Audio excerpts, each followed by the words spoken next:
Welcome, welcome. So in this series, I'm going to try to take a little bit of a deeper look into domination games. Instead of just casting, I'm going to be trying to look at, why did this game play out the way it did? What made these players make the decisions they did? What made the game take the turns it did? What were their game plans going into it? How did that play out? How did that change at the course of the game? That kind of thing. So more of an in-depth analysis kind of thing. So, that said, let's get right into it. So we got Dark Elves versus Vampire Counts. So the Dark Elves are coming with a pretty heavy kite build. This is myself on Dark Elves. This is a tournament game I played against a fairly strong Counts player in one of the single faction tournaments over the past couple weeks. There have been so many I've lost count. So we've got a pretty hefty kite build. So our goal with this build is obviously kite. We don't want to be in melee. We want to shoot the shit out of the Counts before they can really get to us in melee, because we tend to lose melee grinds against Counts, which, I mean, everybody tends to lose melee grinds against Counts. So we got double Scourge Runner, we got 4 Corsair Handbows, 2 Dark Repeaters, and Malekith on his dragon. Counts, obviously, so I'm obviously a little more familiar with the Dark Elves perspective. Obviously, I was playing it, so be a little able to provide a little more insight to that, but we'll try to understand the Counts player perspective as well. So, Counts have, what do we got? Zombies, I believe these are Graveguard, Skeletons, Constant Stalkers, Necromancer, Manfred, and then we got some more just infantry down here. Not that unusual for Counts. Then they'll be summoning in his fast things, Crypt Horrors, Cav, what have you, as we go. So, first of all, I, as the Dark Elf player, see that he doesn't have Crypt Horrors on the field. He doesn't have that much chaff. He has kind of a few more expensive pieces, which means he wants to be summoning Crypt Horrors. I know that. Crypt Horrors are really, really good here. They're really good in every matchup. There's a very, very strong unit. They complement the infantry very nicely. I know he wants to summon in Crypt Horrors. So if I push up and start shooting him, that forces him to make a decision. Do I summon the Crypt Horrors that I need to execute my game plan, or do I summon dogs or cavalry to try and chase off his skirmishers that are poking me for free?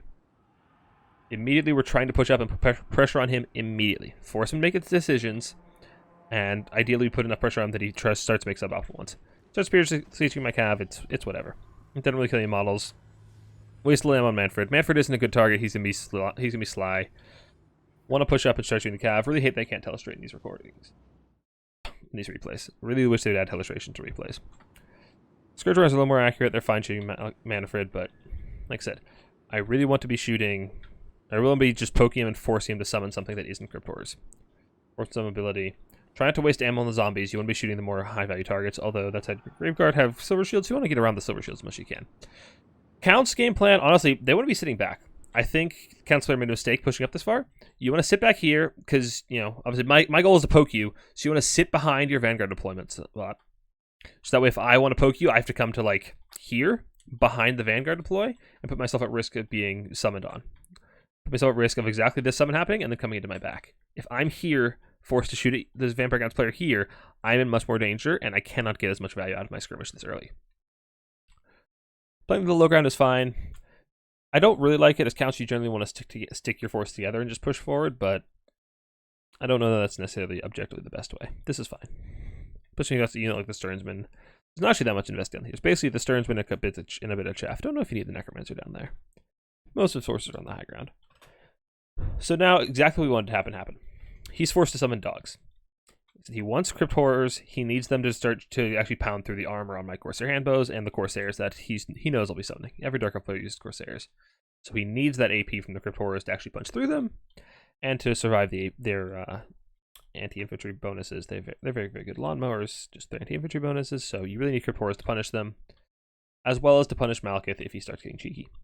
But he can't do that. He's forced to summon the Dire Pack, which is a good choice. They're really good for punishing Skirmish Cav, as I've said many times before. Good for punishing Skirmish Cav.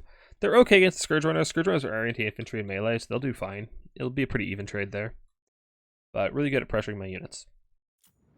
Good at the job, but because he's pushed up, he's forced to summon a suboptimal unit and put himself at a disadvantage already. So then we got some more poking. Shooting Manfred.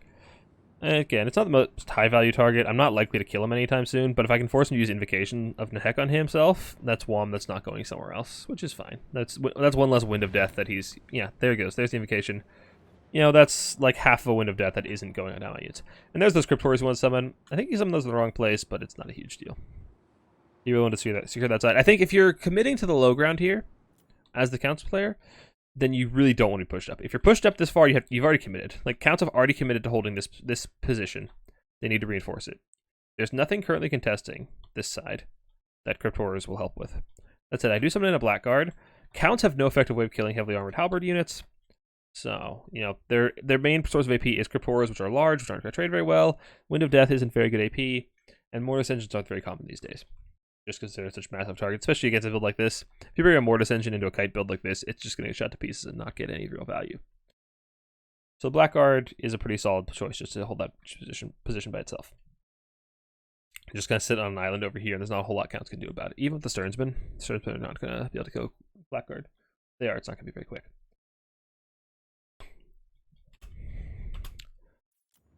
The other thing is, because I'm running a more mobile build as Dark Elves, I know that I can reinforce down here very, very easily. I can always just bring my Scourge Runners or my Dark Eye Repeaters over here to reinforce my Blackguard at a moment's notice, whereas the bulk of his forces are very, very slow. So now we're just shooting in. Of course, their handbows I'm fine shooting zombies with, just because I need to get them out of the way. I don't really want to engage in melee, so you might as well shoot them, and they have a lot more ammo than Dark Eye Repeaters. With your mounted skirmishers, they tend to have a lot less ammo, so you don't want to be wasting it, but with your foot skirmishers, they tend to have more ammo, so I'm more fine, burning it. His Dire Pack is out of position. The Dire Pack need to be, or any Cav unit or Crypt Horrors, they need to be behind the front line so they can't get shot, but not so far out of the way that I can do exactly what I'm about to do with these Scourge Runners. Just run up and start getting free value. Or I'm not, or I baited myself. What I should be doing right here with these Scourge Runners is just running over zombies. The Dire Pack isn't really close enough to get the damage. Okay, now they pulled back a little bit, but just come over here, run over these zombies, get some free damage down. There's not a lot that he can do because he's not really got any units in position to punish that. I'm being a little timid with my chariots. I could be much more aggressive. But now just shooting. He drops some summons trying to stop my Corsair Handbows. The upside of Corsair Handbows is that they can survive that very, very easily. And he's taking a lot of poke damage on Manfred. Okay, his combo here is that he puts zombies behind me so I can't back up to dodge this. So what should happen is that I should move forward. I don't know if I'm actually paying attention to micro this. I think I do just eat this Wind of Death, which is going to hurt. It's going to kill both these units. And that's a big mistake on my part. I should never have these two units lined up like this. Because, obviously you see exactly why. I should never let that happen. That said, it didn't kill a ton of models. Actually, did it kill any models? How many models did they have at my base?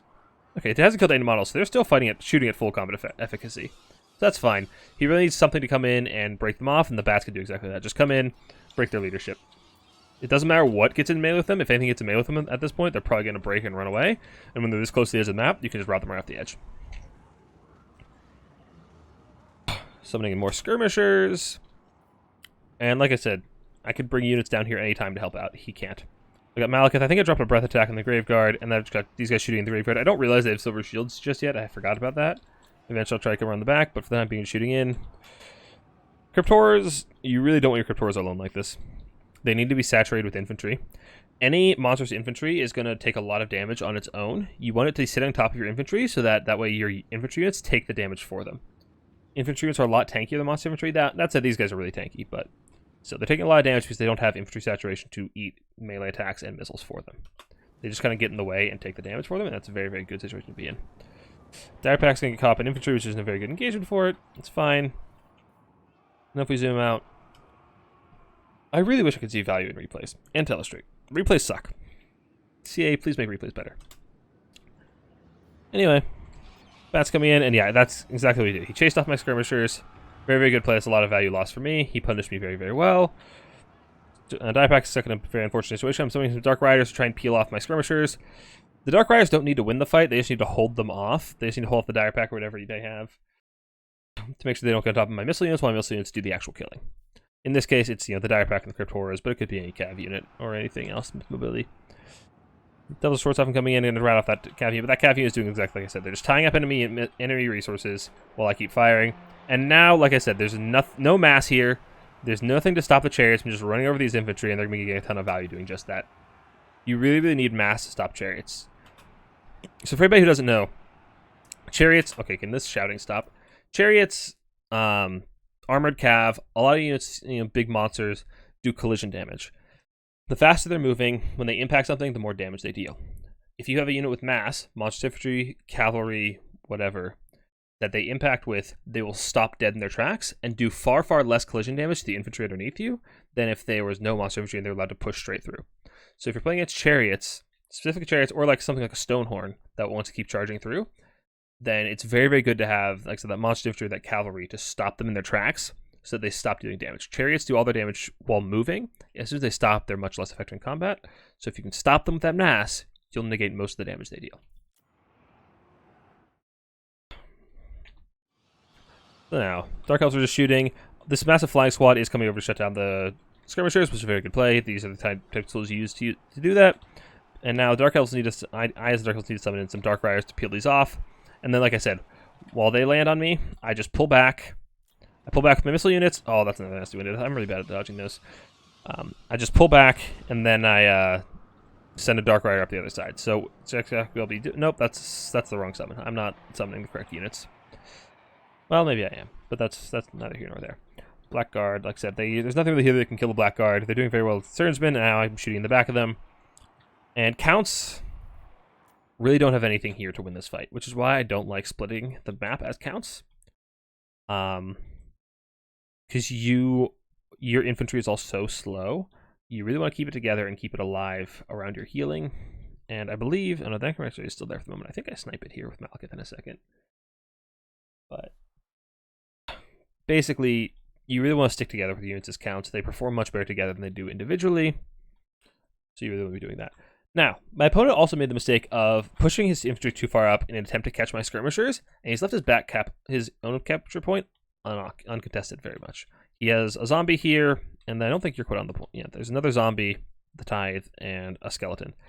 They have less capture with my chariots. I recognize this, and I say, okay, if I can take this point, that buys me so much time to actually skirmish and keep getting value, which that's the goal of a kite build, is to value trade very heavily and wipe your opponent off the field, which is the goal here. So eventually I recognize this, and I say, okay, my chariots are capping. I'm just going to take objective 2. That forces you to bring this flying goon squad back here to run off those chariots, or to bring up some infantry. Either way, that gets pressure off of my skirmishing corps onto my chariots back here, which chariots are fairly tanky for elves. They're almost out of ammo, and they've already done a lot of work. Like, there's not a lot of infantry left for them even to be killing.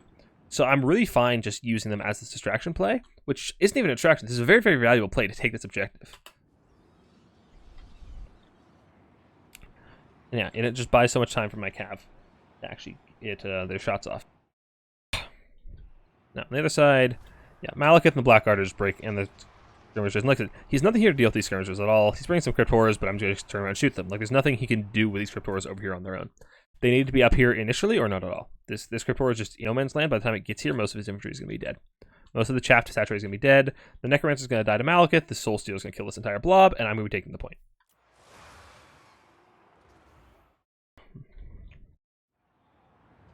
So, now my opponent is in, what in chess you would call a fork. He either focuses objective number 1 with this blob that he has, which is mostly flying and doesn't have much of capture weight, so he has to kill off my infantry. Or he comes back and peels for his own objective, which is really risky to do. And my opponent is making the big mistake of, he's trying to play all 3 objectives when he's at a mobility disadvantage. My build is more mobile than his, slightly. My capture rate is, his mobility is all flying, so it doesn't really capture objectives. So my ability is more mobile than his, so he really only wants to play 2 objectives. It's very hard to play 3 objectives against an opponent who has a mobility advantage against you, because they can do exactly what I'm doing, where I'm like, okay, you can have objective 1, I'll take objective 2 and objective 3. And I can just walk around him and not fight this whole death ball right here. I can just avoid Manfred, I can avoid the Devils, I can avoid all this infantry, and just shoot it, and avoid a melee fight, avoid giving him value, while also capturing objectives. And there's not a lot my opponent can do about that because he split his forces. So I think that's the biggest fundamental issue with the Counts approach to this game, is trying to play all 3 objectives. Which on this map, I think as Counts, you always take the high ground and just try to play these 2 because they're much closer together. Try to play the 2 that far apart lead you into much of the same issue. Alternatively, if you try to play this one and 2 and 3, then you're just sitting here getting shot, and objective 3 is being ignored. So when playing a slower faction like Counts, you really gotta plan ahead as to what objectives you're gonna contest. Yeah, the Blackguard are just grinding away. My opponent probably should have just backed off when he saw the Blackguard. Counts don't really have a way of dealing with, like I said, heavy armor infantry. So you just pull, you're here, you see the Blackguard, you say, okay, fuck that, and just walk up here and then consolidate your forces and push up here where the Blackguard isn't. That said, that's easier to do, easier said than done. It's a lot easier when you do have a more mobile unit like Cav or something, but it can be done with infantry, and in this instance, I think it should have been.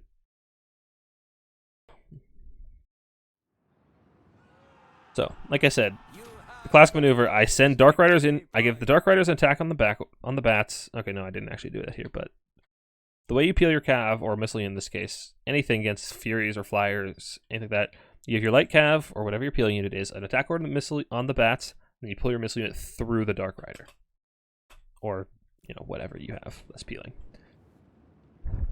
And now, like I said, I am holding on to this objective with like 800 gold, 800, 900, 450 bleak swords. And that's forcing all of these skeletons, Kongsign Stalkers, Graveguard, Manfred, and the Devils of Schwarzhofen to try to contest it. Because so much of that doesn't have capture weight, he's not actually taking this objective very efficiently. Meanwhile, I've backcapped him, and he doesn't have anything to stop me. This is just the Tithe. They're zombies, they don't do the damage. Diaprac coming in, excellent summon, good choice to try and run off my chariots. And my chariots have no interest in sticking around. I capped the objective, I'm out. My chariots can stay alive, I did my job. Get back to the rest of the force and run over all this infantry. There's a lot of free infantry here. He has no mass, so my chariots can just run through for free. So it's free undead real estate. And now I'm out capping him. He's got all this meat up here, but it counts infantry, so it's not capping. So the trick to this kite build is basically just to run your opponent in circles. Try to just draw them out. Touch one cheap infantry on the objective to hold it. Well, one on each side. Draw them apart so that they can't be disrupting both of them at once. And then just keep on firing away. Spend as much of your ammo as you can. Keep it going. And now I'm capping this objective as well because I've won this fight with my mobility tools. And then the thing is, once I win this fight with my mobility tools, with my cav, well, they're almost out of ammo. But if they weren't out of ammo, I could rotate right back up here and keep shooting. Spend the rest of my ammo. Now my chariot's on the point, making sure I keep this objective, just stepping a toe on it. He does recapture this objective shortly with Black Knights, but he's forced to summon that fast mobility piece, that expensive mobility piece, and just set it around waiting for a long time. Just because I just sent some chariots back there to take the objective. So yeah, take objective 3, and my opponent doesn't have anything to contest it with now. And now my opponent's in a really rough scenario. Like, what do you do as count in this situation? You don't have objective 1. You've just taken objective 2, and you're losing objective 3. Your resources are here. What can you do? Now, granted, a lot of the Dark Elf infantry is routing off. There's only a couple of Corsairs.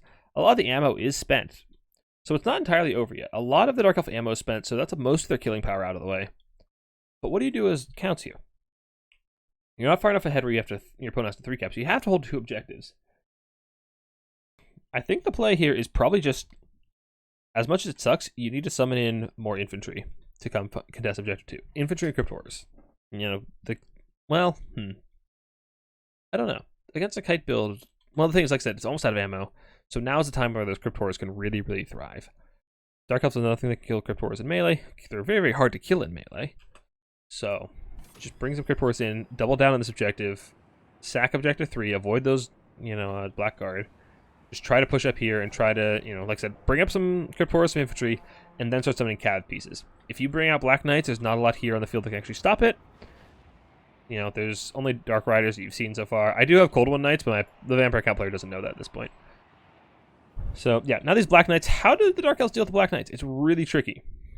You really just gotta pull them apart and shoot them, but because they do have shields. They're pretty tanky for a cav unit.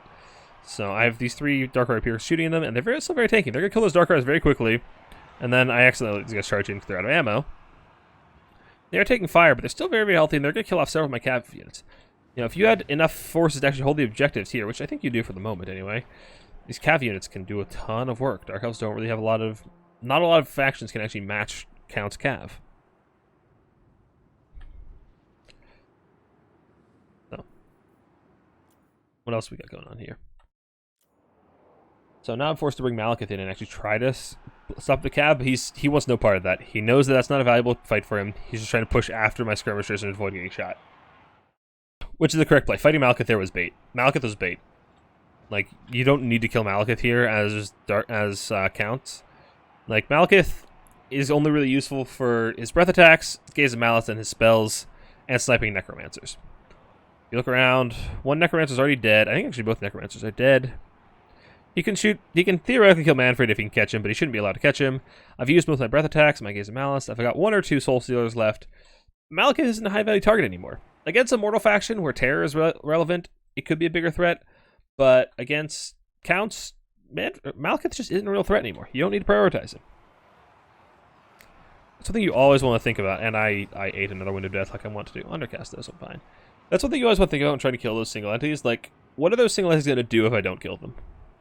If the answer is carry the game, then yeah, you want to kill them. But if the answer is, well, they're going to do a little damage to some zombies, then who cares? I'm going to get another Soul Stealer. Look at me. That's going to be a pretty big Soul Stealer. And this is the other problem that I see Counts players doing a lot, is blobbing up for spells like this. Counts players tend to summon their things in and just right-click. And that makes you an easy target for spells like that. And that's why Malekith's farming so much value. You get Breath Attack coming in the graveyard, and yeah. And that actually thinned out its infantry enough, and I think I will be taking that objective back fairly shortly. And okay, he does bring up some more skeletons and crypt horrors. Good choices. Like, that's what I was saying you need to be summoning. And yeah, this is actually looking pretty rough. I do resummon some Black Corsair handbows to get some bats on them, but I don't think bats can actually kill them. They have pretty good armor and pretty good melee stats, so they shouldn't. So bats are a bit of an odd choice here. Bats, and to a lesser extent Furies. Furies have better damage output. Bats are a flash in the pan kind of unit. They disrupt them. They just stop them from firing while you aggress with something else. They're not going to kill the unit on their own. So I don't like bats here, because the Black Corsair handbows can kill them, as can a lot of missile units. Most missile units can't kill them as quickly, and they'll take more damage, but for the most part, units like bats, and like I said, to a lesser extent Furies are a little overstated right now, so they will kill a lot of things, but bats, harpies, that kind of thing, they're just a disruption piece. They're a screen for your advancing army. That's why I don't like them here, because there's no army advancing to actually come and capitalize on that screen. They're just going to go here, they're going to stop me from shooting for, 10, 20 seconds, maybe 30, and then they're going to die, and that's 400 gold gone. Not super worth. It's not like they're doing meaningful damage. They're not, stopping me from killing an important target. I mean, the Crypt Horrors are still being fired on by the other one, and, I'll still come back and kill the Crypt Horrors later, soon enough. So, I just feel like these bats aren't accomplishing a whole lot. And that's another mistake I see a lot of players make, is just overcommitting to these cheap, fast flyers. Furies, again, is the most egregious offender. You just throw them in, you send them on a unit, they die, and you resummon them immediately, you send them in again, they die again, and it's just such a massive value sink, when what you really need is some kind of holding power to actually come and shut down the unit for good. Rather than, it takes a little longer. You can't shut them down immediately, but then you can shut them down for good, whereas these units just shut them down temporarily, and it just ends up being a massive value sink, because, you got the option of, for 400, you can send a bat, which will shut it down for 15, 30 seconds, or you can send, a Crypt Horror for 1,000 or 900 that'll shut down for good. Well, one of those seems like a much more attractive option to me.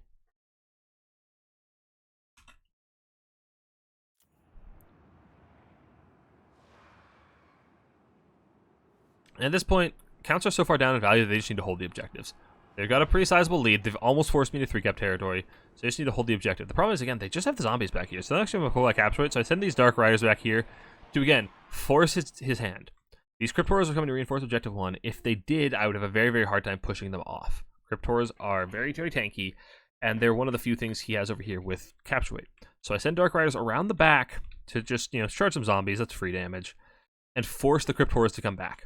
That gives me time to push onto Objective 1 and take it. And by the time the Crypt Horrors get back over here, I've already thinned out his ranks considerably, and I do end up taking this objective. This is cheeky. I didn't actually know this in the moment.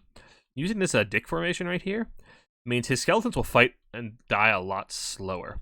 Because they have less contact area, less surface area, fewer models are engaged, so they'll die a lot slower. Whereas if you're spread out do you have any example of spread out fight right now? No. But if you're spread out, full spread, cheek spread, then you'll get I don't know, 30 models engaged, whereas like this, you only got 15, 20 models actually in melee. So it just takes your opponent even longer to kill you, which in the situation my opponent's in, where he just has to hold objectives because he's down in value, it's exactly what you want.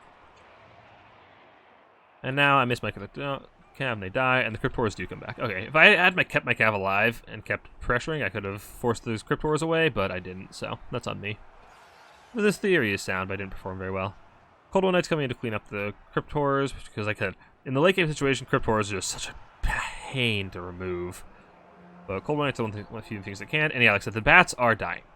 I'm peeled off by my melee infantry. My Corsairs have still spent all their ammo. Where'd the other one go? Okay, this one spent all of its ammo despite being jumped on by bats. This one spent half its ammo and is still very healthy. The bats didn't accomplish much. They didn't keep their own infantry alive. They didn't kill my unit. So they just didn't really do a whole lot. Now I'm trying to push past to avoid this Wind of Death, but it's just hard to do. Wind of Death casts pretty fast.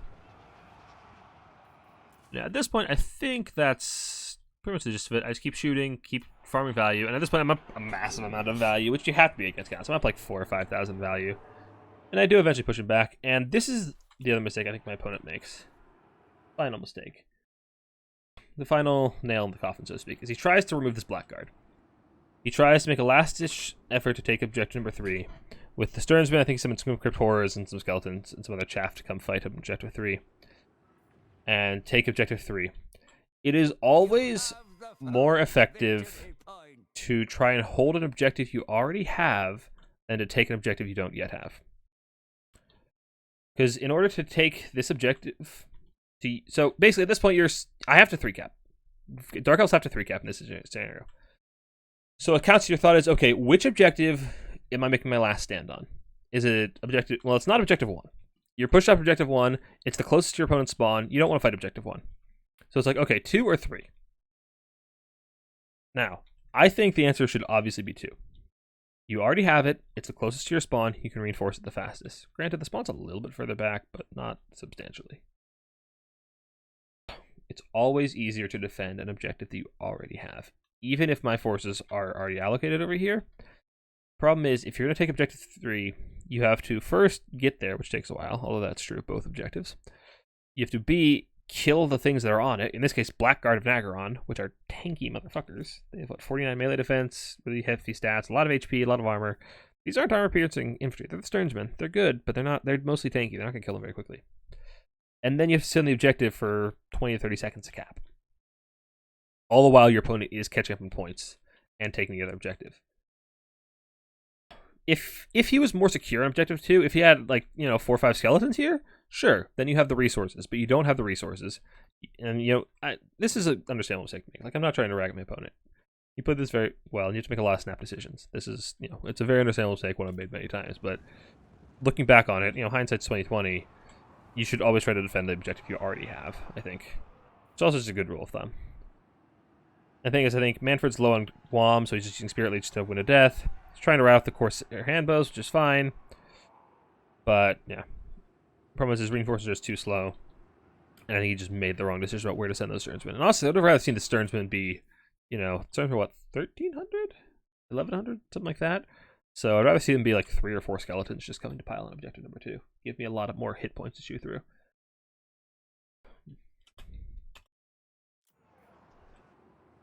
So yeah. Manfred's over here fighting Blackguard now. The Blackguard... I saw what Manfred was trying to do, so I was like, alright, fuck that. Kill this bitch. Manfred's on a horse. These Blackguard will kill him very, very quickly, and they do. Manfred dies to them. And he's still casting Spirit Leech, but it's not very effective for killing infantry. It's better at killing single entities. And now I've taken objective number 2. I've got these Scourge Runners just sitting in the back shooting, applying their capture rate. And honestly, I should probably bring them over here and try to disrupt these guys. I'm trying to get these Bleak Swords to sit right here on the edge of the point so these skeletons can't get here. And I should also be using Scourge Runners for that job instead. But now I see I've secured objective number 2. So now Malekith is going to come over here to fight Manfred. Manfred's already dead. He died to the Blackguard. He came in alone. He didn't have support, and he died to Blackguard. Blackguard have more than paid for themselves. And now these Sternsmen are getting forced to fight off of the objective. Well, just about. They're not going to be able to touch the objective because I will engage on them before they touch. Because they're not applying their capture weight, and they're not threatening to take the objective. At this point in the game, this fight is not going to resolve. You have to be on the objective, or it doesn't matter, or nothing matters. Nothing matters about being on the objective at this point. No fight is going to resolve in time. We're that late in the game. Dark Elves taking objective number 2. He will not push through these Blackguard in time. These Crypt Horrors need to walk around. Walk around, get on the point. Or they just blow their way through. This, that theoretically works, but the problem is... Okay, these Dark Riders aren't on the point, but they should be, and they will be in a second. Dark Riders sit here, and I summon in more Dark Rider crossbows, just sit on the back of the point. And then I just play Ringer on the Rosie with my Missile Cav and shoot him and apply capture weight, and there's nothing my opponent can do. Whereas if he'd been over here and actually just had, the Sternsmen, or like I said, 3 or 4 zombies, or, skeletons and zombies over here, I wouldn't have been able to shoot all his hit points in time. He would have held the objective. I would have lost.